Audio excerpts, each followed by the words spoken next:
الحمد لله رب العالمين نحمده ونستعينه ونستهديه ونستغفره ونعوذ بالله من شرور أنفسنا ومن سيئات أعمالنا من يهد الله فلا مضل له ومن يضلل فلن تجد له وليا مرشدا أشهد أن لا إله إلا الله وحده لا شريك له وأشهد أن محمدا عبده ورسوله اللهم صل وسلم وبارك على محمد وعلى آله وأصحابه أجمعين اللهم رب اشرح لي صدري ويسر لي أمري واحلل عقدة من لساني يفقهوا قولي ولا حول ولا قوة إلا بالله العلي العظيم اللهم لا سهل إلا ما جعلته سهلا وأنت تجعل الحزن إن شئت سهلا ربي يسر ولا تعسر وأتمم بالخير. Boleh tutup kipas ni? Okey, terus. Bagi menjawab tanggapan golongan takwid atau mufawwidah di atas, suka dinyatakan pertama, tidak ada seorang pun dalam kalangan tokoh salaf terdahulu yang menyatakan nas-nas yang dinyatakan di atas sebagai termasuk ke dalam nas mutasyabihat yang tidak diketahui maknanya oleh seorang pun manusia. Kedua, meletakkan waqaf menghentikan bacaan pada lafaz jalalah dalam surah Al-Imran adalah benar. Ayat yang kita baca semalam, wa ma ya'lamu ta'wilahu illallah. Sebahagian ulama dia wakaf situ. Bila wakaf di situ tak boleh nak takwil lah. Kerana yang mengetahui tentang takwil adalah Allah. Sebahagian ulama dia wakaf tentang ayat di kalimah di depan itu, wal ma ya'lamu ta'wilahu illallah warasikhuna fil ilmi. Jadi golongan yang kedua berpendapat boleh takwil.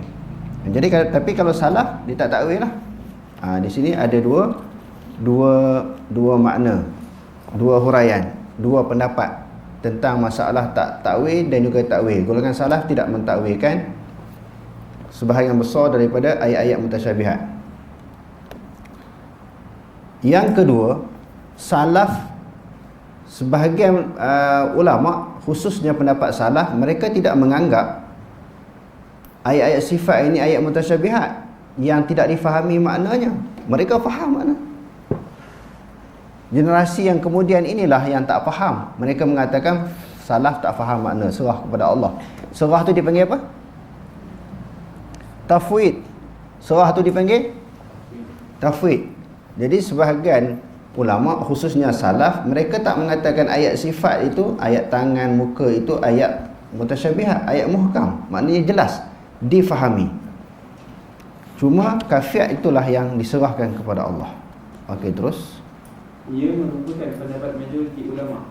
Namun tidak ada seseorang pun dalam kalangan mereka yang menyatakan makna nas-nas tersebut tidak diketahui, termasuk Rasulullah dan tokoh imam terkemuka selain daripada Allah Subhanahu Wa Taala sahaja. Mereka tidak dapat membezakan antara makna kalam dan tafsirannya yang diketahui oleh Rasulullah sallallahu alaihi wasallam dan orang-orang yang berilmu dan takwilannya, dan takwilan yang hanya dikhususkan ilmu tentangnya kepada Allah Subhanahu Wa Taala sahaja. Misalnya ilmu tentang masa berlaku kiamat, hakikat nama-nama dan sifat-sifat Allah Subhanahu Wa Taala, permasalahan berkaitan dengan hari akhirat dan lain-lain. Meskipun demikian, kita memahami permasalahan yang ditunjukkan kepada kita dari segi makna, meskipun kita tidak mengetahuinya dari segi cara dan kadar. Perbezaan antara salaf dan golongan tafwid dapat dilihat dalam beberapa aspek. Antaranya ialah A. Salaf mengisbatkan lafaz dan makna yang ditunjukkan olehnya. Mereka memahaminya dari segi bahasa Arab dan kehendak orang yang berbicara. Mereka mengetahui makna sama', basar, wajah, dua tangan, sirat, mizan dan lain-lain. Namun golongan tafwid tidak berpendapat demikian. Jadi salah mengetahui makna-makna sifat ataupun ayat mutasyabihat itu, mereka tahu makna dan mereka isbat. Okey, terus. B. Salaf menyerahkan tentang cara berkaitan sifat Tuhan tetapi bukan ilmu tentang maknanya. Serah kafiat, tetapi tentang ilmu makna ayat sifat itu diketahui. Mereka mengetahui makna sama', basar, wajah dan dua tangan. Mereka mengetahui makna-makna perkara yang diberitahu oleh Allah yang melibatkan permasalahan berkaitan hari akhirat, seperti berbagai-bagai bentuk nikmat dan juga azab. Yang mereka tidak tahu adalah caranya. C. Salaf menyatakan takwil yang dinafikan ialah hakikat yang menjadi rujukan segala perkara. Ia merupakan galib pengguna Al-Quran. Okey. Kalau kita tengok di dalam kitab Al-Intisar, syarah kepada akidah A'immatil Amsar, yang dikarang oleh dua ulama, Abu Zur'ah Ar-Razi dengan Abu Hatim Ar-Razi. Abu Zur'ah ini wafat pada tahun 264 Hijrah, generasi awal. 264, tak sampai 300.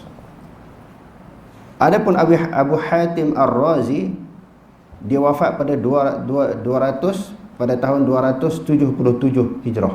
Kedua-dua ni bawah 300 tahun ke bawah, generasi awal. Jadi kita tengok dalam kitab ni, apa pendapat mereka tentang pegangan akidah salaf, sama ada isbat, tafwid ataupun takwil.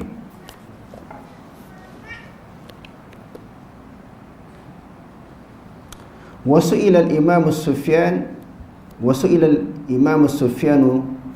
ibnu Uyainah radhiyallahu anhu an ahadits sifati. Imam Sufyan ibnu Uyainah ditanya tentang hadis-hadis sifat. Faqala hiya kama ja'at. Jadi hadis-hadis sifat itu, sifat ni macam kalau ayat Quran orang panggil ayat mutasyabihat, dan juga orang panggil ayat sifat, macam ayat apa dia, wajah, tangan, mata, nuzul, istawa, itu ayat sifat. Begitu juga hadis-hadis sifat. Apa maksud hadis-hadis sifat? Hadis yang menceritakan tentang sifat Allah. Sebab tu berkali-kali kita ulang, dia bukan anggota hadis sifat, ayat sifat. Bila ditanya, Sufyan ibnu Uyainah dia jawab, hiya kama ja'at. Hadis-hadis itu sebagaimana dia datang. Nuqirru biha, kami mengakui dengannya, kami terima.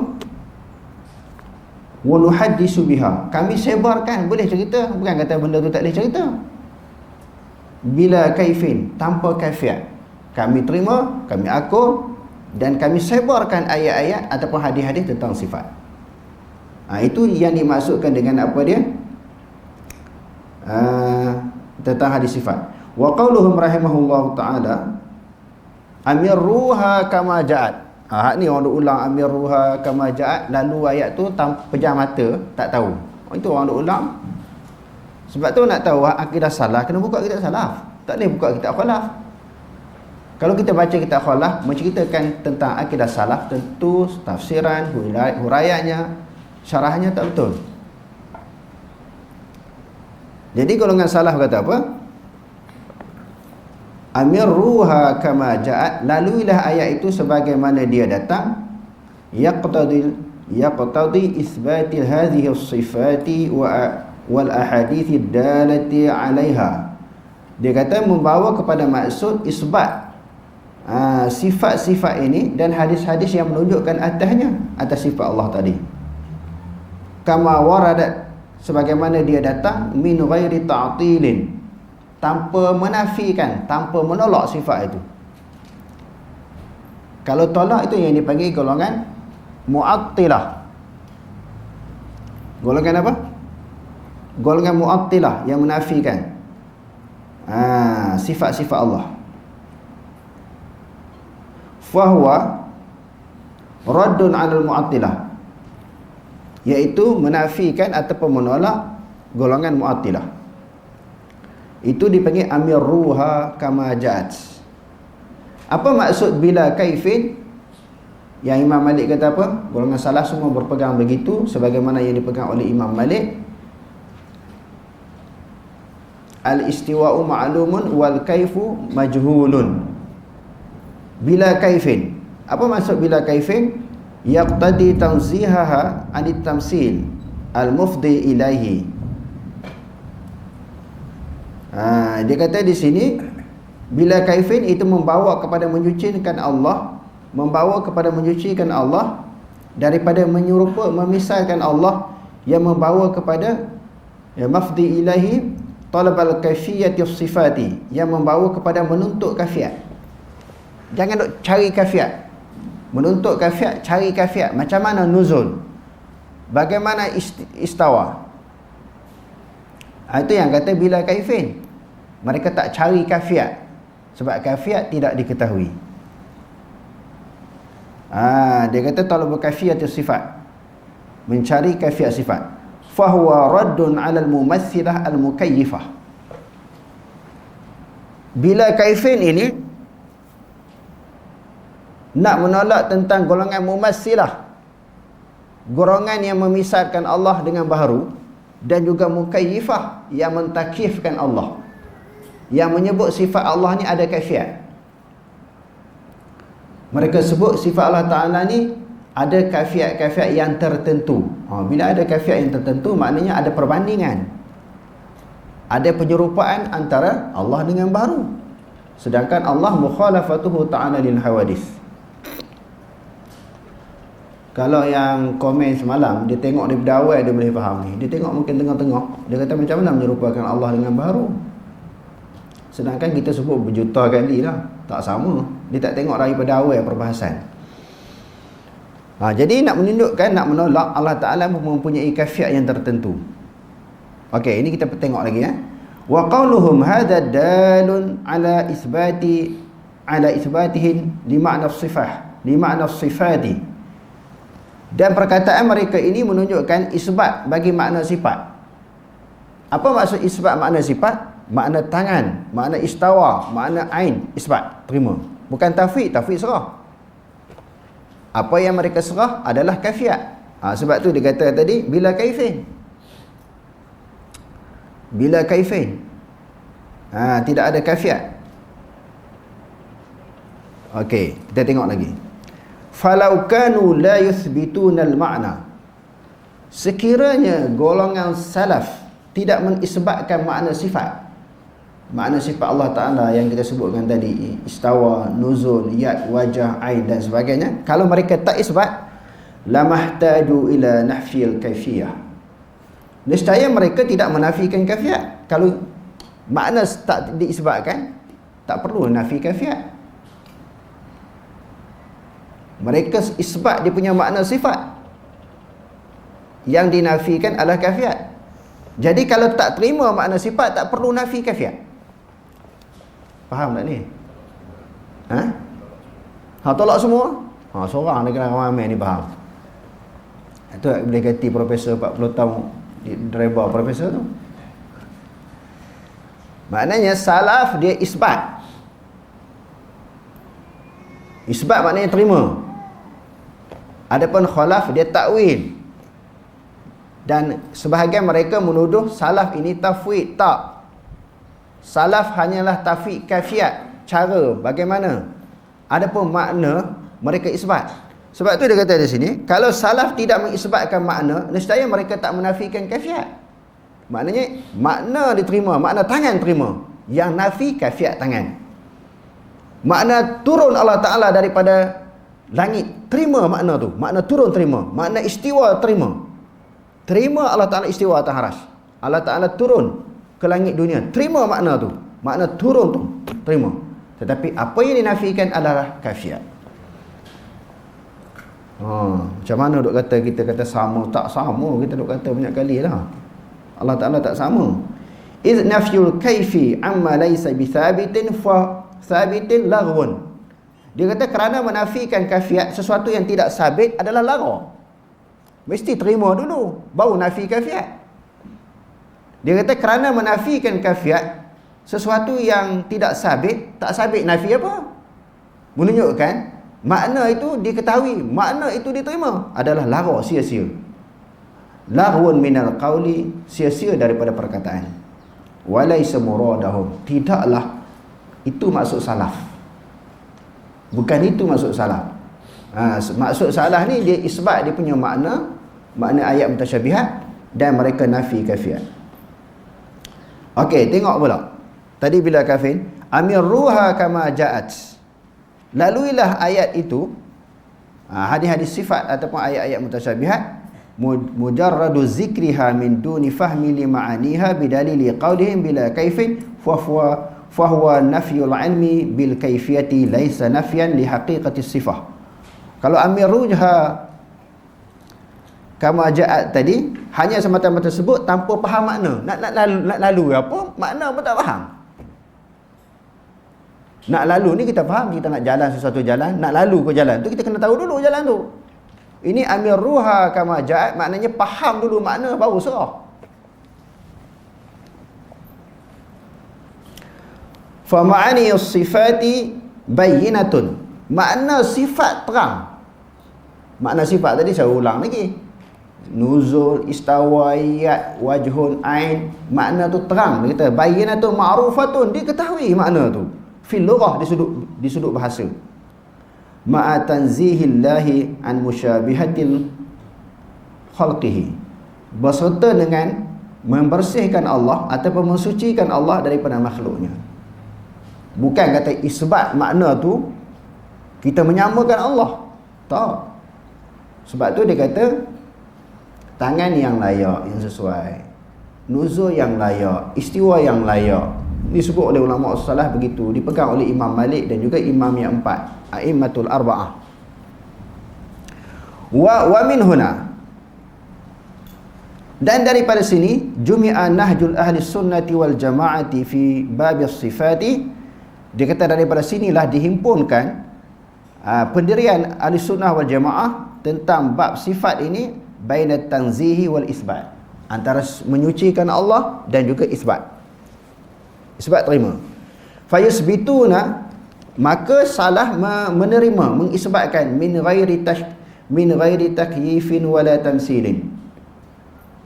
Dengan ketiadaan kafiat dan juga misal. Maknanya tak meletakkan sifat Allah, kafiat dia begini-begini dan juga misal dia begini-begini. Wa yunazzihuna min ghairi tahrifin wala ta'tilin. Mereka menyucikan Allah daripada ketiadaan paling daripada makna zahir. Tahrif paling daripada makna zahir, wala ta'tilin, dan tidak nafi akan sifat-sifat Allah. Akan nafi sifat-sifat Allah. Qala Imam al-Fudail bin Iyad. Imam al-Fudail bin Iyad rahimahullahu ta'ala kata apa? Fudail bin Iyad. Dia kata apa? Laisa lana an natawahhama fillahi kaifa wa kaifa. Tidaklah bagi kita waham tentang Allah begini, bagaimana, tak ada waham, jelas. Lianna Allah wasafa nafsahu fa ablagha fa qala. Dan Allah Ta'ala menceritakan sesungguhnya Allah mensifatkan akan dirinya. Dia kata apa? Qul huwallahu ahad, Allahus samad, lam yalid wa lam yulad wa lam yakul lahu kufuwan ahad. Jelas. Nak ragu tahu mana? Jadi salah ni dia terima. Mintalah tok guru, geng-geng aswaja, siapa-siapa sahajalah yang tak faham, tolong bacalah kitab-kitab ni supaya tak jadi pertembungan tu jadi besar. Nak pegang khalaf silakanlah, nak pegang Asy'ariyah silakan, tapi yang paling baik salaf. Tapi kalau nak pegang juga keras juga, silakan. Sebab itu salah satu daripada akidah Ahlussunnah wal Jamaah. Tetapi jangan mengatakan orang yang berpegang dengan Allah Ta'ala ada tangan yang sesuai dengan Allah, istiwa dengan sesuai dengan Allah Ta'ala, itu Wahabi, sesat. Tak betul. Ini adalah pendirian salaf. Tapi kalau semua pihak mengkaji, membaca, perkara yang macam ni tidak boleh jadi pertelikan, perbalahan dan perpecahan daripada kalangan umat Islam. Hak ni yang besar, hak masalah berpecah, masalah forok, masalah kunut tu kecil. Menjaharkan bismillah tak bismillah, masalah hak kelahi kecil-kecil tu kecil je. Hak besar ni berakidah ni sehingga mengkafirkan pihak lain, mengeluarkan orang yang berpegang dengan akidah salaf ini, mengeluarkan mereka daripada akidah Ahlussunnah wal Jamaah. Tu tak tengok dalam YouTube, saya tak nak sebutlah nama siapa-siapa, ramai orang tahu. Dia orang ni bukan Ahlussunnah wal Jamaah, tapi sekarang ni dia orang slow sikit. Mereka ni tak kafir tuan-tuan, semua saudara kita, tetapi bukan Ahlussunnah. Dulu kafir geng-geng generasi lama dulu. Hak muda-muda ni cerdik lah sikit sebab kita duk terang, mungkin dia pun tengok juga. Bukan dia tak tengok ni live ni, mesti tersebar berjuta orang tengok. Lepas ni dekat tengok, sekarang ni mungkin buat persiapan nak buka puasa. Lepas tarawih mungkin sibuk dengan tarawih, lepas ni dia orang tengok juga. Dia orang tak wani dah kata kafir. Kalau kata Allah Ta'ala ada tangan atas haras. Sebab kita buka banyak kitab, di antaranya Durus Samin, Syekh Duk Petani. Kalau kata Allah Ta'ala atas haras tu, orang mengatakan Allah Ta'ala atas haras tu kafir, Syekh Duk Petani menerima pemikiran kafir lah. Dia kata ini pun sebahagian daripada ahli sunnah wal jamaah. Jadi dia mani cerdik sikit lah sekarang ni. Kita kena terang lagi sampai bagi cerdik betul-betul. Adalah kecerdikan sikit. Cuma dia kata bukan ahli sunnah wal jamaah, masih Islam Wahabi ni, tetapi dia bukan ahli sunnah wal jamaah. Kita nak terang lagi sampai dia mengaku Wahabi sebagai ahli sunnah wal jamaah. Boleh baca dalam kitab Al-Bid'ahul Munkarah yang dikarang oleh Dr. Wahab Zuhaili. Dan debat di Perlis baru ni pun dah terang. Mereka tak berani nak keluarkan Wahabi daripada ahli sunnah wal jamaah. Cuma hak kecil-kecil tu duduk pegang lagi dengan pendirian lama. Bukan senang juga nak buat kajian ni. Sebab tu saya pun tak apa nak marah golongan yang duk lawan ni, sebab jahil lah. Kitab tak ada. Saya duk jumpa tuan-tuan, saya sebut ni, ada tokoh-tokoh, orang tokoh di Malaysia ni kita jumpa lah. Bila saya pergi tak ada kitab. Hak duk ceramah hebat-hebat tu. Hak tuan-tuan tengok dalam Facebook, dalam YouTube, TikTok sekarang ni orang buat hebat ceramah, anak murid ramai. Kitab-kitab akidah ni tak ada. Adalah sikit-sikit, bukan kata tak ada langsung. Patut maklumat tak ada. Saya pun jadi terkedu. Kita bawa kitab banyak, lebih dengan Ustaz Amri pun banyak tempat kita pergi. Kita bawa satu bonek kereta, kalau dia lawan kena tunjuk satu-satu. Tapi tak lawan lah, itu banyak kita pergi orang tak lawan. Dia mau duk lawan ni, tengok live ni kok belakang kita, berdepan dia tak lawan. Kita tunjuk kitab. Kita nak suruh dia baca ibarat satu-satu. Tapi banyaknya tak ada maklumat. Itu yang jadi kesian tu. Kalau dia baca tu, insya-Allah dia jadi longgar lah. Sebagaimana yang saya sebut tadi, kalau dia nak pegang dengan cara lama, silakan. Tapi jangan mengkafirkan golongan salaf ni. Salafi-salafi ni pegang salah lah. Yang dia orang tuduh Wahabi tu.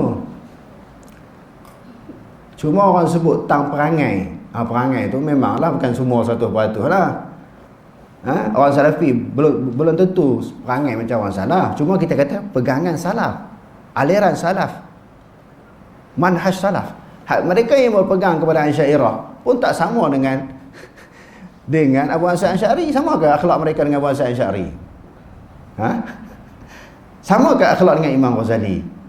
Kalau kita nak bahas bab tu, pakat-pakat tak sama sebenarnya.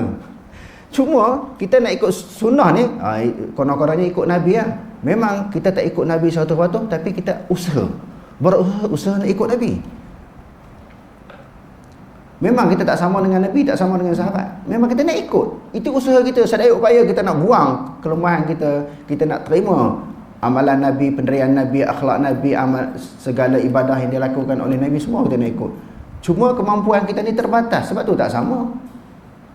Kalau sama kita dengan Nabi ni tak betul lah. Sama dengan sahabat pun tak betul juga. Sebab Allah kata kuntum khairu ummatin, sahabat ni sebaik-baik umat. Walaupun ada ulama kata kuntum khairu ummatin ni semua umat Nabi Muhammad itu sebaik-baik. Pendapat yang kedua kata kuntum khairu ummatin, orang yang terlibat dengan peristiwa hijrah, sahabat yang tu saja sebaik-baik umat. Ada 3 pendapat ulama. Jadi saya nampak yang kuatnya sahabat. Semua sahabat itu sebaik-baik umat. Kita ni belum tentu baik. Jadi ala kulli hal kita nak ikut Nabi dan ikut para sahabat. Memang tak sama. Mana boleh demo ni kata nak ikut sahabat.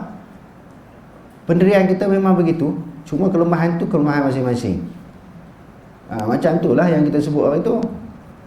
9 ahli politik, sahabat yang dijanjikan syurga terlibat dengan politik kan. Memang tak sama. Cuma kita nak ceritanya isu pelibatan mereka.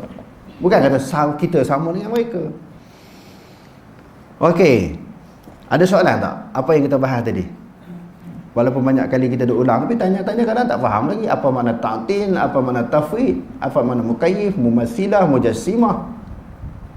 Pun tak hafal. Kenapa no? Kena bagi mantap betul-betul masalah akidah ni. Bagi faham betul-betul. Okey, terus. Dalil batalnya mazhab tafwid. Imam-imam salaf banyak mentafsirkan ayat-ayat sifat. Misalnya mereka menyatakan istiwa bermakna tinggi, istiqrar dan juga irtifa', dan sekaligus menunjukkan mereka memahami maknanya. Abdullah bin Mubarak pernah ditanya, bagaimana kita mengenal Tuhan kita? Beliau menjawab, kita mengenal Tuhan kita di atas langit yang ketujuh, beristiwa di atas arasy, jauh daripada makhluknya. Dalam satu riwayat yang lain, beliau menjawab, di atas langit yang ketujuh, di atas arasy. Apa yang ditanyakan oleh beliau adalah sesuai dengan nas dan mengikut yang beliau fahami daripada nas terlibat. Imam Az-Zahabi menjelaskan, kata-kata Imam Malik sebelum ini merupakan pegangan golongan Ahlussunnah seluruhnya. Secara istiwa memang tidak diketahui, tetapi istiwa itu sendiri dimaklumi, sebagaimana yang disebutkan dalam kitab Allah, dan ia dalam bentuk yang sesuai dengan kebesaran Allah Subhanahu Wa Taala. Mazhab tafwid sebenarnya menimbulkan banyak kebatilan, antaranya ialah mazhab kecacatan, ialah menzahirkan kecacatan terhadap Allah Subhanahu Wa Taala, Al-Quran Al-Karim dan juga Rasulullah sendiri. Hal tersebut kerana ia menggambarkan Allah Subhanahu Wa Taala menurunkan satu perbicaraan yang tidak dapat dipahami. Dia memerintahkan sesuatu yang tidak boleh ditadabbur dan tidak boleh dipikirkan dengan akal fikiran manusia. Ia juga menjadi punca kepada berbagai-bagai bentuk perselisihan dan kesesatan. Ia juga seolah-olah menjelaskan Al-Quran tidak diturunkan dalam bahasa yang dipahami oleh manusia.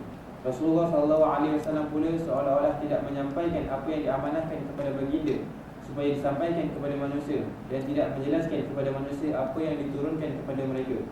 Ini sekaligus akan mendedahkan risalah yang dibawa oleh Rasulullah SAW kepada kerosakan dan hujah menjadi batal. Golongan kafir Mekah dahulu sekalipun tidak berani berinteraksi dengan Al-Quran sedemikian rupa. Pendirian Ahlussunnah wal Jamaah terhadap kasyaf dan mimpi. Kasyaf membawa maksud meninjau makna-makna gaib dan perkara-perkara yang tersembunyi di sebalik hijab dari segi kewujudan dan penyaksian. Bagi ahli-ahli tasawuf, mereka mempunyai beberapa istilah yang membawa makna kasyaf. Cuma ada yang berbentuk umum dan ada juga yang berbentuk khusus. Misalnya, khatir, lintasan dalam hati, merujuk perbicaraan atau bisikan yang berlaku di dalam hati dan budi seseorang, baik daripada Tuhan, malaikat, diri sendiri dan juga syaitan, dalam keadaan tidak tetap. Kadang-kadang khatir dalam hati itu tidak mengandungi apa-apa arti. Selain daripada khatir ialah warid. Warid merujuk kepada lintasan yang baik dan terpuji yang berlaku di dalam hati tanpa dibuat-buat. Ada yang mengatakan khatir Rabbani merupakan khatir yang pertama sekali muncul. Ia sama sekali tidak akan tersalah. Ia kadang-kadang dikenali dengan kekuatan, penguasaan dan juga tidak ada tolakan.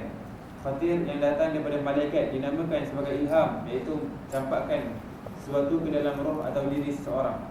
Khatir yang datang daripada nafsu dinamakan sebagai hadis.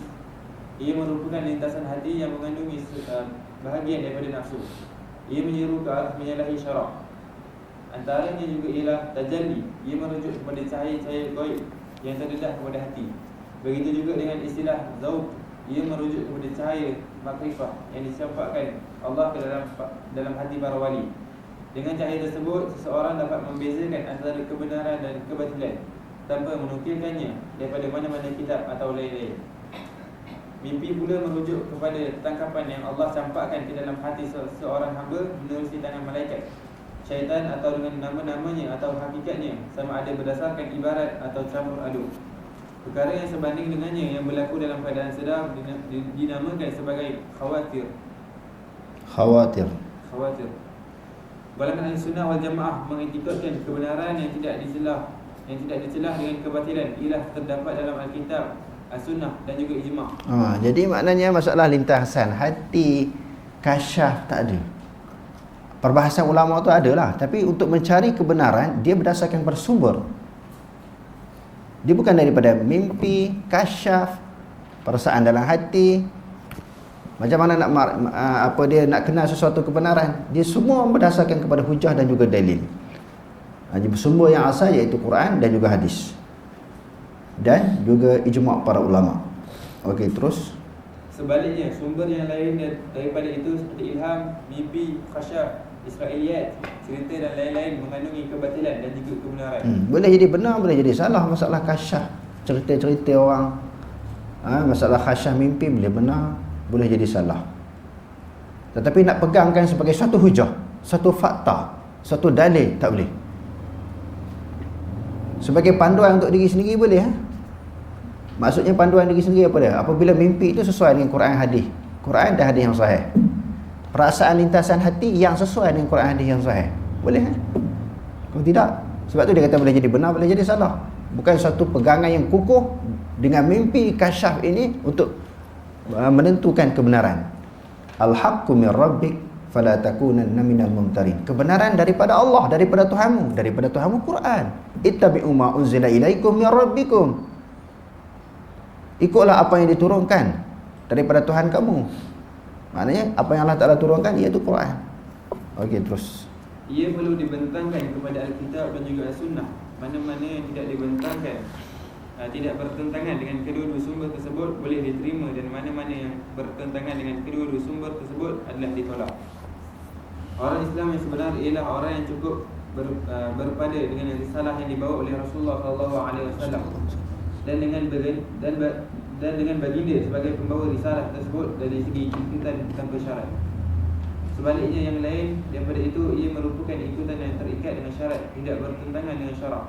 Oleh kerana itu, apabila berlaku perselisihan dengan sumber yang bukan daripada Rasulullah SAW, ia hendaklah dirujukkan kepada Allah dan Rasulnya, iaitu Alkitab dan juga As-Sunnah. Begitu juga wajib merujukkan segala bentuk ahwal, zauq, hasyaf dan lain-lain kepada kitab dan As-Sunnah, dan menimbangnya dengan neraca syarak. Orang yang tidak membina segala ilmu, amalan dan tingkah laku, bahkan segala urusannya di atas dua asas yang agung ini, dua asas agung, Quran hadis, ia tidak termasuk ke dalam urusan agama sedikit pun. Kalau tak jadi dua asas yang agung ni sebagai rujukan, panduan, bila timbul muskil, keliru, tak jelas, kita nak cari sesuatu keputusan yang betul, mesti kembali kepada dua sumber ini. Kalau tidak, tidak boleh dikaitkan itu adalah perkara agama. Kita nak berpegang dengan sesuatu pegangan yang ada kaitan tapi tidak ada dalil, itu tak, dia bukan agama itu. Banyak orang sebut ni daripada mimpi, daripada tok guru dia, daripada wali, tok wali tak habis-habis dia duduk meratip tok wali. Dalam kuliah banyak duk cerita about wali-wali. Dia nak palingkan orang Islam daripada berpegang pada sumber yang asal. Jadi masyarakat jadi rosak, umat jadi rosak. Sebab bila diceritakan benda-benda pelik, orang pun seronok, khayal, terpengaruh. Jadi bila orang buat benda pelik ni, dia tu wali, anggapan mereka. Bila tok wali ni dia cakap apa semuanya betul. Tidak ada jaminan daripada Quran dan Sunnah tentang semua perbuatan wali, perkataan wali itu semua betul. Siapa yang paling wali? Daripada kalangan sahabat yang paling wali. Daripada kalangan manusia ni paling wali adalah sahabat. Ibnu Abbas radhiyallahu anhuma, bila dia tanya dalil, bila Rasulullah dah wafat, lalu berlakulah muzakarah daripada kalangan mereka, yakni sahabat. Orang pun tak sebut, dia pun bacalah. Bila orang tanya, bangkitkan isu-isu agama, dia baca Quran hadis. Orang kata pendapat Abu Bakar macam ni, pendapat Umar macam ni. Dia kata bila aku baca Quran hadis, jangan nak sebut lagi Abu Bakar dan Umar. Setengah Abu Bakar dan Umar tu ahli syurga, salah dua orang, salah 10 orang daripada yang dijaminkan syurga oleh Rasulullah. Kan ada hadis Rasulullah kata Abu Bakar fil jannah, Umar fil jannah, Uthman fil jannah, Ali fil jannah, ahli syurga. Ibn Abbas kata belum tentu betul. Sebab pendapat para sahabat ini, bila beberapa orang sahabat mengemukakan pandangan, itu mungkin pendapat peribadi. Kalau sekiranya pendapat dia bercanggah dengan ijma' sahabat, banyak berlaku kita baca, tengok dalam fiqh dalam fiqh, dalam usul fiqh, kadang-kadang pandangan yang merupakan pendirian peribadi dia, bukan pendapat jumhur sahabat. Sebab itu di dalam usul fiqh, sebahagian ulama, di antaranya Imam Syafi'i, qaulus sahabi laisa bihujjatin, pendapat sahabat bukan hujah. Sebahagian ulama terimalah. Sekiranya pendapat itu mungkin peribadi dia, beberapa orang sahabat dia berpegang dengan sesuatu pendirian yang bercanggah dengan jumhur sahabat, tak boleh nak ikut semua. Jadi yang kita nak ikutnya Quran hadis. Setengah sahabat pun kena tapih lagi, kok pegangan dia tu tersilap dengan apa yang dipegang oleh jumhur sahabat ataupun ijma' sahabat, ataupun bertentangan dengan maksud yang dikehendaki oleh Nabi. Banyak dah kita sebut dalam contoh pengajian hadis kita. Di antaranya Sayyidina Umar nak pukul orang yang menangis bila berlaku kematian, bila sahabat ini berlaku kematian kepada ibu bapa dia, mereka menangis. Sayyidina Umar nak pukul orang yang menangis kerana kematian keluarga dia. Sayyidina Umar baca hadis, innal mayyita yu'adzabu bi bukai ahlihi. Itu Sayyidina Umar. Sesungguhnya mayat diazab kerana tangisan keluarganya. Ni hadis ni Sayyidina Umar kata. Jadi sahabat yang nak dipukul oleh Sayyidina Umar ni, betul ke pendapat Sayyidina Umar ni, hadis ni? Tahu-tahu dia mungkin dia silap. Walaupun dia sahabat rapat dengan Nabi. Lalu orang kita tanya Aisyah radhiyallahu anha. Bila kita tanya Aisyah, betul ke pendapat Sayyidina Umar tu, dia nak pukul aku ni sebab aku menangis keluarga aku meninggal? Aisyah kata, wala taziru waziratun wizra ukhra. Seseorang itu tidak menanggung dosa yang dilakukan oleh orang lain. Orang atas dunia menangis, apa kena-mengena dengan mayat dalam kubur disiksa? Hadis tu dia ada maksud dia. Hadis tu dia ada maksud dia.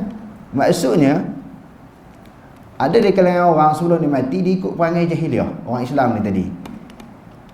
Sebelum dia mati, dia wasiat kepada orang, kepada adik-beradik dia, kalau aku mati besok kamu menangis, menjerit lah. Kadang-kadang dia pergi upah. Sebab apa? Suruh menangis. Barulah menunjukkan dia ada jasa dalam masyarakat semasa dia hidup. Dia ada jasa, dia ada pengorbanan, dia ada sesuatu kebaikan yang dibuat kepada masyarakat, sehingga kehilangan dia ditangisi, menyebabkan orang sedih. Orang merasakan suatu kehilangan yang besar. Sebab tu dia kena belasah dalam kubur, sebab dia yang suruh. Itu maksud hadis itu. Yang kedua, orang yang mati tu, sebelum dia mati, bila orang lain mati, dia meratap, dia menangis. Lalu orang pun ikut perangai dia. Orang ikut perangai jahat dia tu, meratap, menangis, menjerit. Apabila orang lain mati, dia menangis. Bila dia mati pula, orang ikut perangai dia menangis, menjerit, meratap. Dia termasuk di dalam hadis Nabi SAW. Man sanna sunnatan hasanatan falahu ajruha wa ajru man amila biha wa la yanqusu min ujurihim syai'a. Barang siapa yang mensunnahkan, yang mencontohkan sesuatu kebaikan, lalu kebaikan dia diikuti, dia dapat pahala, dan orang yang buat pun dapat pahala, tidak dikurangkan sedikit pun pahala. Dia dah mati dah, orang buat ikut perangai baik dia, perbuatan yang baik dia dicontohi, dia dapat pahala. Selagi mana orang buat baik, dia dapat pahala sampai ke kubur. Sebaliknya, wa man sanna sunnatan sayyi'atan falahu wizruha wa wizru man amila biha wa la yanqusu min auzarihim syai'a. Barang siapa yang menunjukkan, yang mensunnahkan suatu perbuatan yang keji, yang buruk, yang dosa, yang maksiat, lalu orang tiru perangai jahat dia tu, tidak akan dikurangkan sedikit pun dosa kepada dia. Setiap kali orang ikut perangai jahat dia tu, mencontohi perbuatan maksiat dia tu, selagi itu dia dapat dosa. Jadi hadis tu maksud macam tu. Pertamanya dia suruh, yang kedua dia ada yang mencontohkan perkara yang tidak baik. Okey. Jadi semua sahabat, pendapat sahabat tu kita boleh ikut ke? Belum tentu. Kena tapis dulu. Kalau Tok Wali, lagi bawah pada sahabat, lagi nak kena tapis. Ada Tok Wali tak sembahyang Jumaat. Dia kata sebab kamu hati kotor.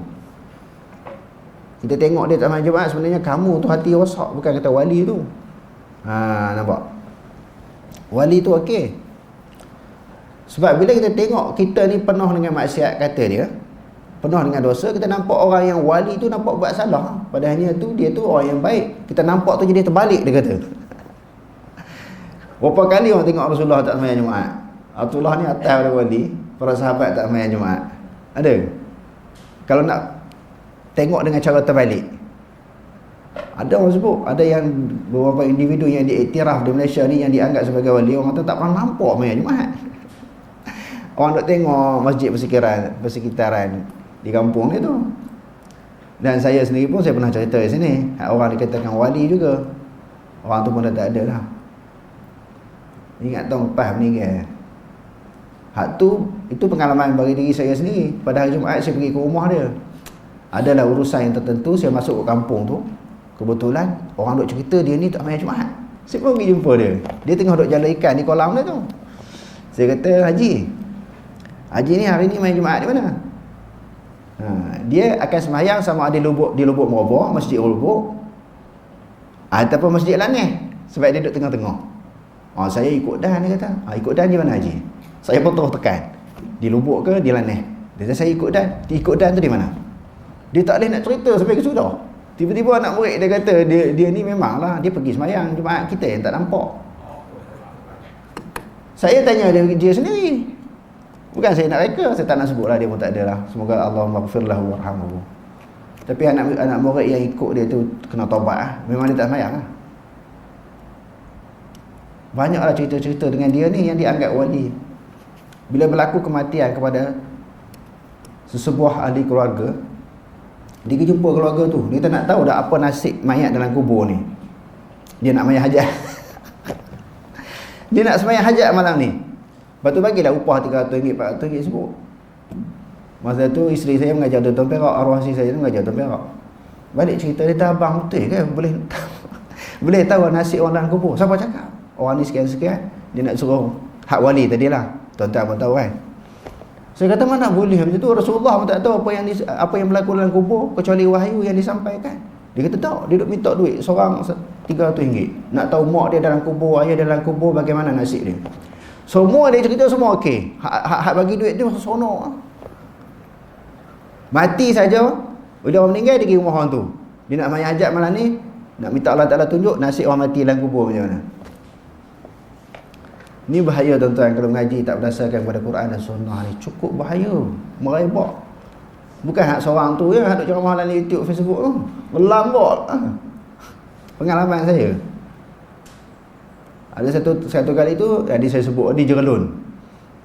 Ustaz Meri pun pergi. Kami pun minat tarekat dulu. Pergi jumpa, orang kata dia ni wali, mufti Datuk Harusani pun ambil ijazah dengan dia. Dia ni khalifah. Khalifah tarekat di Perak ni. Saya pun pergilah dengan beberapa orang sahabat. Hati memang tak nak pergi, tetapi orang duk ajak dah, pujuk-pujuk saya pergi. Sampai rumah dia, saya terkejut lah. Isteri dia, anak dia tak bentuk aurat, tak pakai tudung. Dia pula duk isap okok. Saya kata ini ke wali?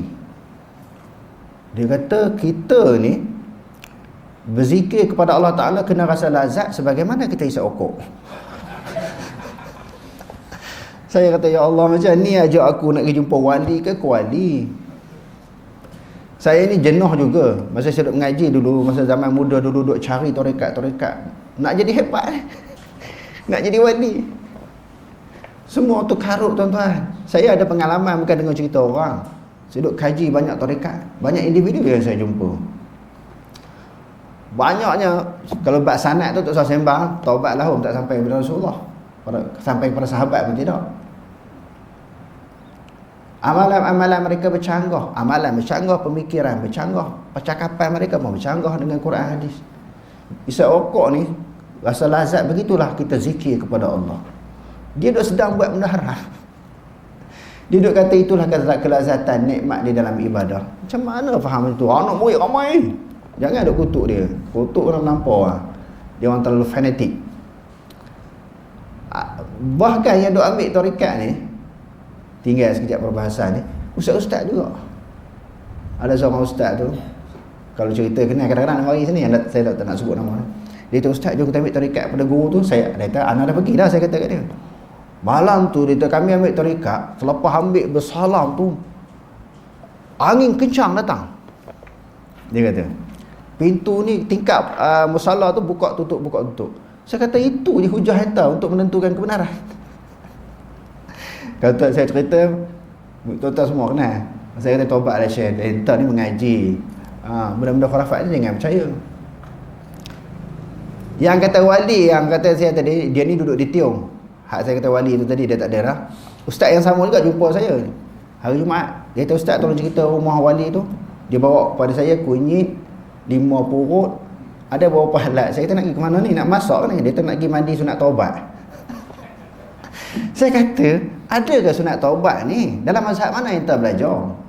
Sunat taubat ni nak mengaji. Sunat taubat tu adalah tentang hadis, walaupun hadis tu lemah kan. Tetapi dengan kafiat, dengan mandi sunat taubat. Semayang tu ada, tapi dia kata nak mandi sunat taubat. Mandi sunat taubat tak ada. Mandi sunat taubat tidak ada. Dia bawa walimah, kunyit dan beberapa bahan. Kita Tok Guru dia suruh bawa bahan ni nak mandi sunat taubat. Mana ada dalam semua mazhab. Dalam hadis usul syariah sunat taubat tak ada. Sembahyang sunat taubat pun ulama khilaf. Ini mandi sunat taubat. Bawa alat-alat tertentu. Saya ingat dia nak memasak.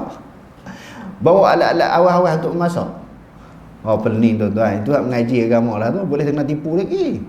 Hak tak mengaji dapat saja kat bapak ni. Sebab tu kena mengaji berdasarkan pada sumber. Sumber-sumber tu apa? Quran hadis. Sumber-sumber itu Quran hadis. Taraktu fikum amrayn lan tadillu ma tamassaktum bihima kitaballahi wa sunnati. Nabi kata aku tinggal kepada kamu dua perintah, dua arahan. Kalau kamu pegang, kamu amalkan dua perintah, dua arahan ni, kamu tak akan sesat selama-lamanya. Apa dia? Quran dan hadis. Mafhum mukhalafahnya, mafhum yang bercanggah dengan maksud tadi, kalau tak pegang sesat. Nabi kata kalau pegang tak sesat. Kalau tak pegang sesat. Tu duk jadi tu. Tak pegang sesat. Itu senang je nak faham. Okey, terus. Firman Allah Subhanahu wa taala, "Fala wa rabbika la yu'minuna hatta yuhaqqimuka." Bukan yu', dia bukan ain yu, bukan yu'. Okey, terus. "Fala wa rabbika la yu'minuna." Jangan bunyi ain. Yu'minu bukan yu'.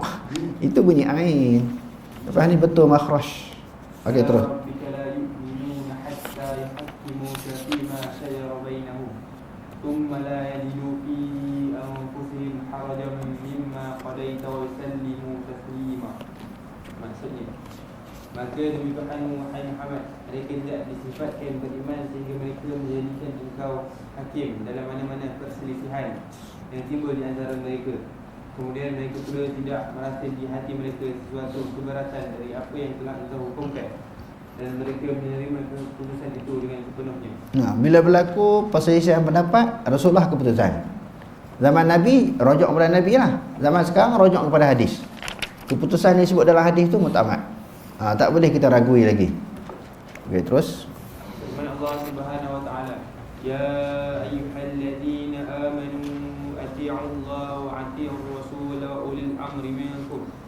Fa in tanaza'tum fi shay'in farudduhu ila Allah wa rasul. In kuntum tu'minuna billahi wal yawmil akhir. Dzalik khairun wa ahsanu ta'wila."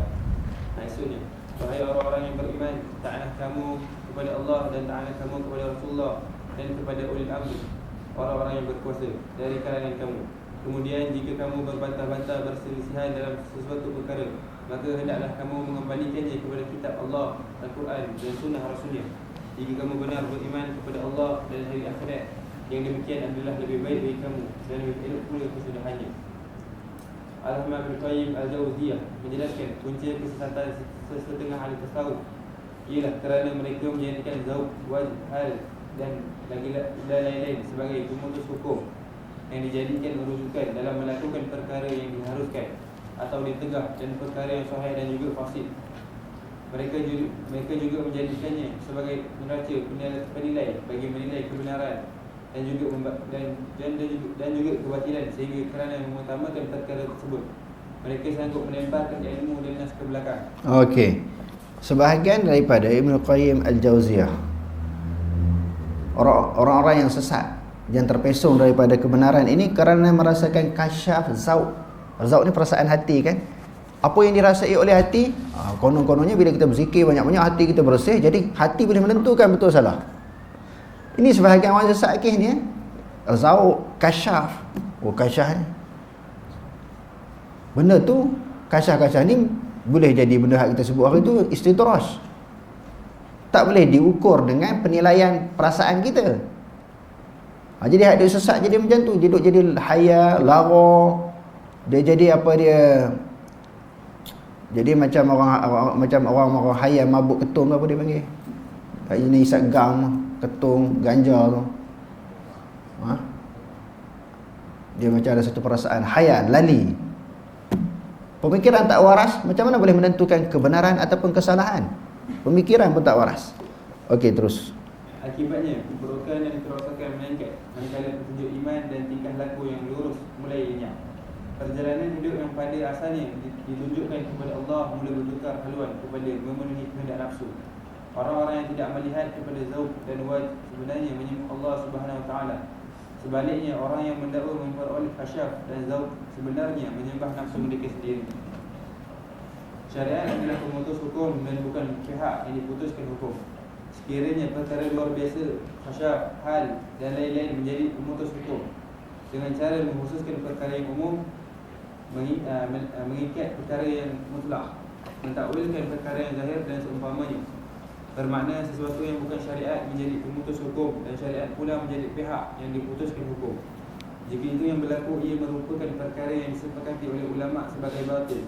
Bahkan ulama bersepakat jika seseorang lelaki mampu terbang di udara dan berjalan di atas air sekalipun, orang Islam tidak boleh terpedaya dengannya sehingga dilihat terlebih dahulu ikutan terhadap Rasulullah SAW dan keselarasnya dengan perintah dan larangan baginda SAW. Jangan kita takjub lah orang boleh terbang kan. Orang boleh terbang. Lepas tu boleh jalan atas air tanpa ada jabatan titi. Itu yang jadi kagum. Bila kagum dengan yang pelik tu, sampai Tok Cha pun dia kagum lah. Tok Cha ni sentuh tokat dia kepada air laut jadi tawa. Tok Cha pun dia jadi kagum. Dia kagum dengan Tok Cha. Tok Cha ni dah tentu kafir. Kalau orang Islam yang gila lagi dia tak masuk lah. Macam di Indonesia tu kan, ada seorang Habib tu, dia pakai pakaian tak betul aurat, baju pun tak pakai. Lepas tu duduk atas mimbar isap rokok. Habis sebatang, dia bukan isap macam orang biasa, macam makan tu, sebatang sebengat, 2 kotak tu sekejap je habis. Orang bagi makan nasi tu buat tumpah. Itu suatu perwatakan penampilan orang gila. Mari tok-tok guru pakai duk cium tangan dia, tok atas mimbar hormat. Kagum ni wali Allah Ta'ala. Nampak Islam ni hina main dengan puak-puak ni. Islam tu jadi lekeh, orang gila dikatakan wali. Pakai duk ambil ijazah dengan dia. Kalau gitu apa ramai kawasan Kuala berdarengah ni tok wali. Makan sampah kan. Kita bukan menghina orang gila, mereka hilang hukum taklif. Taklif tak ada pada orang gila ni, la yukallifullahu nafsan illa wus'aha. Kalau orang kafir gila sebelum akhir balik, dia masuk syurga lah esok. Orang Islam kita ni dah tentu masuk syurga lah. Kalau dia gila, walaupun dia tak sembahyang, dia buat maksiat pun, dia tak dikenakan hukum. Bebanan taklif dia tak ada. Jadi isunya bukan kita menghina orang gila, kita kritik orang yang menganggap orang gila tu wali. Itu maksudnya. Kita mengkritik orang yang menganggap orang gila tu wali sehingga mereka ambil ijazah. Mereka mengangkat kedudukan orang gila ni dengan satu kedudukan yang begitu tinggi. Jadi nampak Islam ni common sangat. Hak jenis-jenis macam tu semua wali. Semua orang yang kuat hubungan dengan Allah Ta'ala. Sedangkan pemikiran dia dah tak ada, dah hilang, tak mampu berfikir. Sebab tu dia melanggar beberapa hukum syariat. Sebab tu disebut tadi masalah kasyaf ke al-wajdu, apa dia lagi, masalah hal, perasaan-perasaan hati tu kan tertolak. Kita utamakan ketengahkan syarak. Syarak tu di depan, bukan kasyaf tu di depan. Ini syarak lepas ke belakang. Tu yang mari golongan batini tu, golongan makrifat tu. Syariat ni zahir, hak kita ni nak main isi. Sembahyang, puasa, zakat, haji ni untuk orang awam, orang zahir. Hak dalam ni dia pakai niat hati. Wa'budillaha wa'bud rabbaka hatta ya'tiyakal yaqin. Wa'bud rabbaka hatta ya'tiyakal yaqin. Ayat ni Kahf tu domir kembali kepada Nabi. Sembahlah Allah Ta'ala sehingga datang keyakinan. Kami ni cukup yakin kepada Allah, buat apa sembah lagi? Allah Ta'ala kata sembahlah sehingga datang keyakinan. Kami dah yakin, buat apa sembah?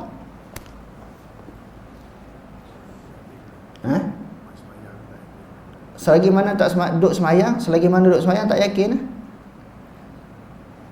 Hatta ya'tiyakal yaqin, hatta ya'tiyakal maut.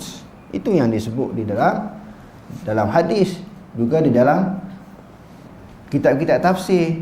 Datang keyakinan, datang kematian, baru tak payah sembah. Ini golongan makrifat, faham? Bila dah yakin kepada Allah, tak perlu sembahyang.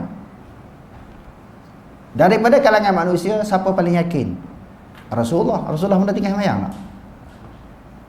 Yang paling yakin kepada Allah adalah Rasulullah, lepas tu sahabat. Rasulullah tak pernah tinggal sembahyang, sahabat tak pernah tinggal sembahyang. Hadis sahih Bukhari Muslim, Rasulullah sakit ternak. Kesakitan yang nak membawa kepada kewafatan beliau dipapah oleh Ibnu Abbas dan juga Sayyidina Ali. Pun pergi sembahyang jemaah. Bukan kata sembahyang sendirian 5 waktu jemaah. Rasulullah sangat yakin. Sebab tu tafsiran orang golongan batin ni, makrifat ni, golongan yang tafsiran yang salah. Mereka tak pernah mengaji mana-mana kitab tafsir. Yang tu dia ambil gelas, ini Allah Tuhan. Dia tunjuk gelas tu Tuhan. Dia nak buat pemandangan, mana boleh buat pemandangan? Tapi duk boleh mengajar, orang tak bising pun kan. Ada mengajar Quran hadis ni orang duk kata salah. Jadi bukanlah ukuran kasyaf, makrifat itu menentukan kebenaran. Kebenaran ditentukan dengan Quran dan hadis. Okey, terus. Abu Hafs Al-Haddad menyatakan, sesiapa yang tidak menimbang segala perbuatan dan hal keadaannya setiap waktu dengan Alkitab dan As-Sunnah dan tidak memeriksa lintasan hatinya, jangan sekali-kali dianggap orang itu termasuk ke dalam arti kata ahli tasawuf yang sebenar. Tasawuf apa? Tasawuf mesti Quran hadis. Bagi golongan ahli sunnah wal jamaah, apabila pengenalan orang yang mukmin terhadap Allah, Rasul dan agama yang benar, manakala ikutannya terhadap syariat Islam zahir dan batin adalah ikhlas dan juga benar, Allah Subhanahu Wa Taala akan membuka kepadanya berbagai-bagai ilham yang benar, firasat yang tepat dan hal keadaan yang benar yang tidak dibukakan kepada orang lain. Firman Allah Subhanahu Wa Taala, walau anna katabna alaihim an yaqtulu anfusakum aw ukhruju min diyarikum ma fa'alu illa qalilun minhum walau annahum fa'alu ma yu'aduna bihi lakana khairan lahum wa ashadda tathbita. Maksudnya, dan sesungguhnya kalau kami wajibkan kepada mereka dengan perintah, bunuhlah diri kamu sendiri atau keluarlah dari tempat kediaman kamu, nescaya mereka tidak akan melakukannya kecuali sedikit di antara mereka. Dan sesungguhnya kalau mereka amalkan nasihat pengajaran meliputi suruh dan tegah yang telah diberikan kepada mereka, tentulah yang demikian itu lebih baik bagi mereka dan lebih meneguhkan iman mereka. Cuma kalau orang tu kuat pegang Quran hadis, Allah Ta'ala bagilah ilham yang baik. Jadi kalau orang lain nak ikut tentang ilham tu, dia pun tak beritahu kepada orang dia ilham nampak begini-begini. Yang kita nak ikut dia tu kerana pegangan Quran dan hadis dia tu. Boleh jadi dia dapat ilham-ilham yang baik setelah mana dia sangat kuat berpegang teguh dengan Quran hadis. Kan ada hadis kan, siapa-siapa yang beramal yang kuat dengan Allah Ta'ala, pandangan penglihatan dia maknanya dibantu oleh Allah, ilham dia dibantu oleh Allah, perjalanan dia, tangan dia, pergerakan dia semua dibantu oleh Allah kerana kuatnya ikatan dia dengan Quran dan hadis. Okey, terus. Firman Allah Subhanahu Wa Taala, wattaqullaha wa yu'allimukumullah wallahu bikulli syai'in alim. Maksudnya, dan ingatlah Allah dengan keterangan ini mengajar kamu, dan Allah sentiasa mengetahui akan tiap-tiap sesuatu. Misalnya, orang yang beriman dapat membaca apa yang tertulis pada dahi Dajjal ketika dia muncul menjelang kiamat kelak. Sehubungan dengan itu, menurut Syekh Al-Islam Ibn Taymiyah, banyak perkara yang jelas nyata kepada orang yang beriman yang tidak jelas dan nyata kepada orang yang tidak beriman, terutama sekali pada zaman fitnah. Hal keadaan orang yang melakukan pendustaan dan rakaat terhadap Allah dan Rasulnya terdedah kepada mereka. Setiap kali iman di dalam hati mereka bertambah, setiap kali itu jugalah berlaku kepada mereka khasyaf terhadap berbagai-bagai perkara. Dia akan mengenali hakikat yang benar dengan yang batil. Setiap kali iman di dalam hati lemah, setiap kali itu jugalah khasyaf menjadi lemah. Umar bin Khattab radhiyallahu anhu pernah menyatakan, dekatilah mulut-mulut orang yang melakukan ketaatan kepada Allah dan dengarlah apa yang mereka katakan. Sesungguhnya perkara-perkara yang benar terselah kepada mereka.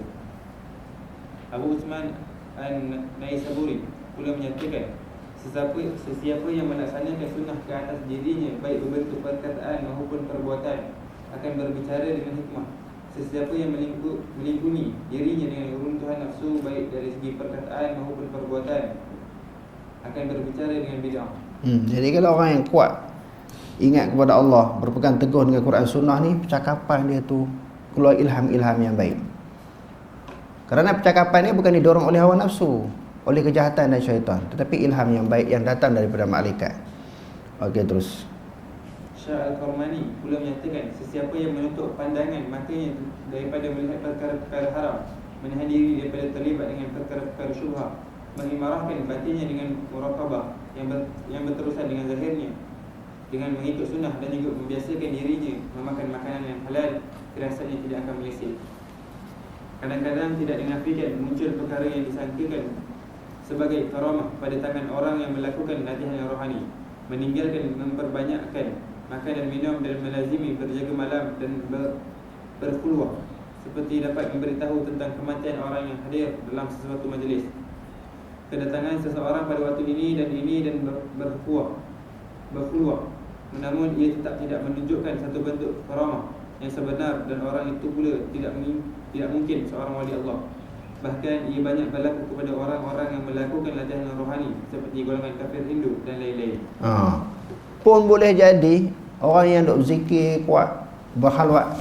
Apa makna berkhalwat? Duduk sunyi-sunyi berzikir, baca Quran, berselawat, berjaga malam, banyak buat ibadat-ibadat yang mentakarubkan, yang membawa dia dekat dengan Allah. Pun begitu, tak semestinya apa yang dia cakap tu betul. Contohnya apabila di kalangan orang yang hadir itu tu, dia boleh sebut orang ni mati sekian bulan, orang ni mati esok, orang ni minggu depan, bulan depan, ataupun sesuatu akan berlaku. Belum tentu betul juga, walaupun hubungan dah terlalu kuat dengan Allah, sebab melibatkan perkara gaib. Bila melibatkan perkara yang gaib, Allah Ta'ala saja yang mengetahui. Okey, terus. Kadang-kadang berlaku perkara yang luar biasa pada tangan orang-orang gila. Boleh jadi betul juga. Orang gila boleh cakap kebetulan betul apa yang dia cakap.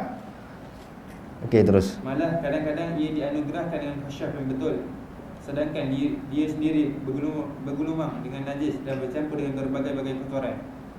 Orang yang jahil terpedaya dengannya dengan menganggap beliau termasuk ke dalam wali yang dekat dengan Allah. Padahal pada hakikat yang sebenarnya orang itu diberikan keuzuran dalam kalam, diangkat daripadanya. Dia bukan wali Allah dan bukan juga musuh Allah SWT. Perkara yang luar biasa berlaku kepada orang kafir berdasarkan sebab-sebab tabi', dan dia sama sekali tidak membuktikan orang kafir itu sebagai wali maupun memiliki karamah. Para ilmuwan membahagikan firasat kepada 3 bahagian. Salah satunya ialah firasat yang berdasarkan kesan tabi'i yang muncul daripada latihan rohani. Ia juga berlaku hasil daripada aktiviti berlapar, berjaga malam, dan juga bersendirian jauh daripada masyarakat. Perkara luar biasa sebegini sama saja antara yang berlaku kepada orang Islam maupun kafir. Ia tidak membuktikan kewalian orang yang terlibat dan tidak juga menunjukkan kepada sesuatu hak yang bermanfaat maupun jalan yang lurus.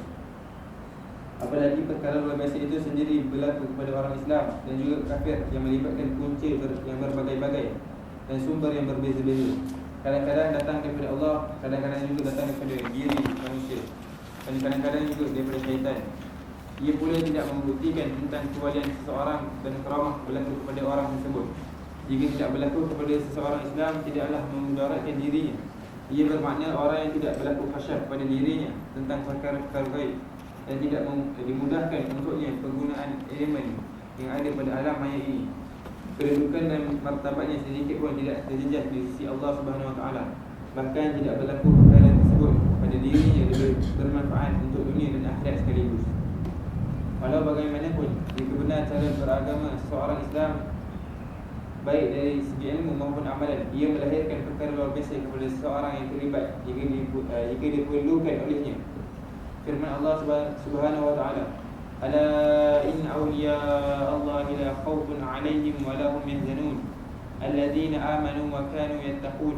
Maksudnya, ketahuilah, sesungguhnya wali-wali Allah tidak ada kebimbangan dari sesuatu yang tidak baik terhadap mereka, dan mereka pula tidak akan berduka cita. Wali-wali Allah itu ialah orang-orang yang beriman serta mereka pula sentiasa bertakwa. Jadi siapa wali ni? Ala inna awliya Allah.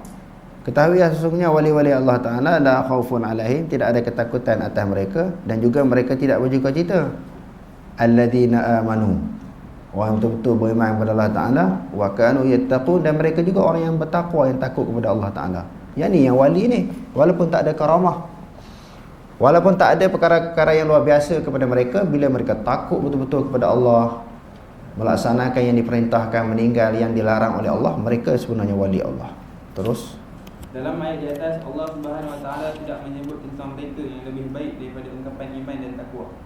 Abu Ali Al-Juzjani pernah menyatakan, jadilah orang yang mencari istiqamah dan jangan jadi orang yang mencari karamah. Nafsu anda cenderung untuk mencari karamah, sedangkan Tuhan inginkan anda mencari istiqamah.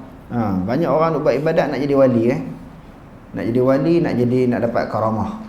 Apa yang dituntut kepada kita bukan mencari karamah.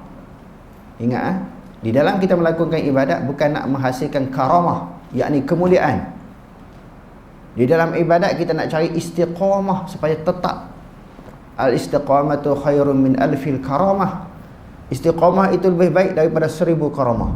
Bukan senang. Nak buat satu ibadat ini berkekalan. Sembahyang duha hari-hari berkekalan, qiyamul lail berkekalan, puasa Isnin Khamis berkekalan, selawat Nabi berkekalan, melazimi baca Quran hari-hari berkekalan. Istiqamah tu dipanggil. Yang tu bukan senang. Lebih susah daripada dapat karamah. Golongan salaf dan juga para ulama, mereka dalam melakukan ibadat mereka nak istiqamah. Allah Ta'ala dorongkan mereka, kuatkan hati mereka supaya kekal di dalam ibadat yang dilakukan. Bukan mereka menuntut karamah. Tapi sekarang ni sebahagian orang buat ibadat nak karamah. Karamah ni nak kemuliaan, nak jadi kebal, boleh terbang, boleh berjalan tahayul, masuklah raduk api pun tak terbakar. Yang tu yang dituntut, bukan istiqamah yang dituntut. Okey, terus Abu Abbas bin Affan menyatakan, sesiapa yang melazimi dirinya dengan adab-adab yang diinginkan Allah, Allah akan sinarkan hatinya dengan cahaya ilmu pengetahuan. Tidak ada satu maqam yang lebih mulia daripada maqam mengikut jejak langkah Rasulullah SAW dalam segala perintah, akhlak dan tingkah laku baginda. Asy'ari menyatakan, ilham yang paling sempurna ialah seorang diberikan ilham untuk mengikut isyarat, merendam kitab-kitab yang diturunkan daripada langit dan menumpukan kepada batasan dan perintah syarat tersebut. Kasyaf kadang-kadang berlaku kepada orang yang beriman kerana kekurangan darjat dan kelemahan keyakinannya. Sebaliknya, orang yang dikasyafkan dengan kebenaran keyakinan, iaitu keyakinan pengetahuan syarak dan dihilangkan hijab syubhat dan syahwat daripada dirinya, tidak perlu berlaku perkara luar biasa kepada dirinya itu. Bahkan berdasarkan hikmah, dia tidak perlu kepada perkara tersebut. Ia hanya berlaku kepada golongan orang yang lemah darjatnya kerana keperluannya kepada kasyaf tersebut. Menurut Syekh Al-Islam Ibn Taymiyah, jalan orang beriman yang jujur ialah mendisiplinkan diri dengan istiqamah. Ia adalah pemuncak segala karamah. Jika berlaku karamah setelah berjaya mengistiqamahkan diri, ia sebenarnya seolah-olah tidak pernah berlaku, kerana orang yang terlibat tidak pernah menulis kepadanya. Kedudukan diri seseorang tidak akan berkurangan darjatnya jika tidak berlaku karamah itu. Sebaliknya, kekurangan akan berlaku kepada dirinya apabila dia mencacatkan hak istiqamah. Ilmu pengetahuan berdasarkan wahyu dan syariat sebenarnya lebih mulia daripada bisikan dalam hati, tahdid, ilham dan seumpamanya yang berlaku kepada seseorang. Hal ini kerana ilmu syariat baik dalam bentuk cerita maupun tuntutan tidak diperoleh, melainkan menerusi jalan wahyu yang merupakan jalan Rasulullah SAW. Sebaliknya, ilmu tentang kasyaf dan seumpamanya mempunyai banyak punca dan sebab, sebagaimana yang dimaklumi ilmu yang hanya dikhususkan kepada Rasulullah SAW dan diwariskan kepada umatnya adalah lebih mulia berbanding dengan ilmu yang turut dikongsi oleh orang ramai, baik orang Islam maupun kafir. B. Syariat tidak diamalkan melainkan oleh orang-orang yang beriman yang salih, yang merupakan penghuni syurga, kekasih, orang pilihan Allah dan para walinya. Sebaliknya, khasyaf dan seumpamanya berlaku kepada orang Islam dan juga kafir, munafik dan juga fasik. Ilmu yang dikhususkan kepada orang-orang soleh lebih utama berbanding dengan ilmu yang turut dikongsi oleh orang-orang soleh dan juga fasik. C. Ilmu syariat dan amalan terhadapnya mendatangkan manfaat kepada orang yang mengamalkannya di dunia dan juga akhirat.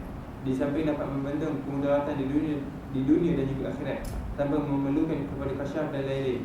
Sebaliknya, kasyaf jika tidak disertai dengan ilmu agama akan mengundang kemusnahan kepada orang yang mengamalkannya di dunia dan juga akhirat. kemusnahan di dunia kerana tidak mempunyai kaitan dengan agama, manakala di akhirat kerana seseorang sering mendedahkan diri, agama, tubuh badan, hati, akal, keluarga dan harta kepada khatir, lintasan-lintasan hati. Kesan yang datang daripadanya tidak dapat dijamin dari segi kebaikan. Berapa ramai orang yang kehilangan akal dan harta dan mencelakakan dirinya kerana terlalu melayan khatir tersebut, tetapi apa yang dikejarnya tidak tercapai. Jadi khasyah ni tak ada kebaikan pun di dunia, apatah lagi di akhirat. Dia menjerumuhkan seseorang yang berlaku khasyah tu mungkin jadi riak, sombong, angkuh. Orang lain tak ada. Tengok dia ni hebat, zikir sekian-sekian dapat sesuatu kelebihan. Selawat berapa ribu satu hari dapat sesuatu kelebihan yang tak dimiliki oleh orang lain. Apa perasaan dia? Rasa seronok syok. Lepas tu dia rasa dia nak buat lagi. Dia nak buat lagi kerana apa tu? Kerana Allah ke kerana Allah Ta'ala bagi kelebihan, kasyah, boleh terbang dan sebagainya. Sebab orang duk nampak ni tak beri bertambah power. Begitu juga orang ustaz duk ajar orang beramal surah Waqiah, bayang sunat duha untuk murah rezeki. Ibadat ni untuk apa kita buat ibadat? Beramal selawat sekian-sekian dapat begini kelebihan. Ustaz duk mengajar, ambil zikir ni tuan-tuan sebelum balik ni, tuan-tuan akan jadi kaya, murah rezeki, akan jadi hebat, akan dipandang mulia. Nak bagi orang pandang kita mulia, kita beramal dengan sesuatu zikir, sesuatu amalan, nak bagi orang nampak kita ni hebat, nak bagi disanjung, dipuji oleh orang. Betul ke tu? Wa ma umiru illa liya'budullaha mukhlishina lahuddin. Mereka tidak diperintahkan untuk beribadat kepada Allah melainkan dengan tulus ikhlas kerana Allah, bukan nak jadi kaya, nak jadi hebat, nak bagi jadi orang sanjung, orang hormat, orang tabik spring kat kamu, kan? Banyak duk bagi amalan ni nak bagi orang hormat. La ilaha illallah. Dia seronok dengan orang puja dia, orang hormat dia, sanjung dia, puji dia. Ulama dulu saya dah sebut banyak kali, di dunia masa dia hidup kan orang puji sangat, orang duk kentam lagi ada. Mati orang hebat. Imam Bukhari, Imam Muhaddisin, Imam Sunnah, Nasirus Sunnah. Imam Sunnah Imam Ahmad bin Hanbal, Nasirus Sunnah Imam Syafi'i. Dapat macam-macam pangkat gelaran ni setelah mati. Kita risau atas dunia ni, orang duk sanjung kita, di akhirat esok apa sampah kita ni Allah Ta'ala tak heran. Tu kesan tu buat ibadat tu nak bagi orang nampak hebat. Orang tengok jadi sayang, kasih, orang puja. Jadi macam mana jadi bertebaran ilmu di zaman sekarang ni macam tu. Bagi sesuatu malam ni dia nak habis 5 minit 10 minit dia habis ceramah, dia bagilah malam. Zikir ni saya ijazahkan, selawat ni saya ijazahkan, nak bagi jadi lawa, bagi jadi hebat. Orang sanjung tuan-tuan, murah rezeki, besok daripada Al-Fat pakai wildfire, pakai Mercedes mata belalang. Ada orang tu, ada satu ceramah tu, dia dah 20 tahun tengah nak pakai kereta canggih. Dia zikir-zikir ni dapat kereta canggih. Kita takut istidraj, dapat jadi kaya pakai kereta canggih. Lalu dia akan cerita dengan orang lain pula, orang lain pun beramal dengan zikir yang sama, nak bagi jadi kaya ni. Bukan kerana Allah dah lah. Zikir-zikir ni kerana Allah. Macam mana boleh ajar masyarakat macam tu? Merata mengajar orang. Anak murid pula ribu-ribu. Semua dia telan, termakan benda-benda yang macam ni. Siapa daripada kalangan umat ini pendakwah yang nak ajak orang kepada Allah dan Rasul? Banyak dah lari dah. Lagi banyak ustaz, lagi banyak ustazah, lagi kesian kepada masyarakat. Bukan nak ajak kepada Allah dan Rasul, ajak keduniaan. Masyarakat jadi seronok. Memanglah sekali majlis tu ramai datang tengok orang hormat. Kita bukan jealous, cemburu bab tu. Yang kita tak setujunya yang salah tu. Cakap apa-apa tu, yang tu golongan ni yang disanjung. Agama ni jadi bahan mainan. Sepatutnya agama ini mengamal dengan ajaran agama, mendekatkan diri kita kepada Allah, bukan mendekatkan diri kita kepada manusia, bukan memperbanyakkan sanjungan dan pujian daripada makhluk. Agama mencari keredaan Allah, bukan keredaan manusia. Okey, terus. Amalan beragama yang benar dari segi ilmu dan juga amalan akan melahirkan perkara luar biasa. Jika diperlukan oleh yang terlibat, ia berbeza dengan perkara luar biasa kerana sama sekali tidak menunjukkan kepada kesahan ilmu dan amalan beragama seorang. CE, maksud wahyu dan syarak ialah meraihkan dan menegakkan hak ubudiyah terhadap Allah Subhanahu Wa Taala. Sebaliknya, maksud ahli tasawuf terhadap syarak ialah menyaksikan rububiyah Allah Subhanahu Wa Taala. Ia sesuatu yang tidak diperintahkan syarak, bagaimana yang dimaklumi meraihkan apa yang diperintahkan syarak adalah lebih utama berbanding dengan meraihkan perkara yang tidak diperintahkan syarak. Wallahu a'lam. Aqulu qawli hadza wa astaghfirullahal azim li wa lakum. Wassalamu alaikum warahmatullahi taala wabarakatuh.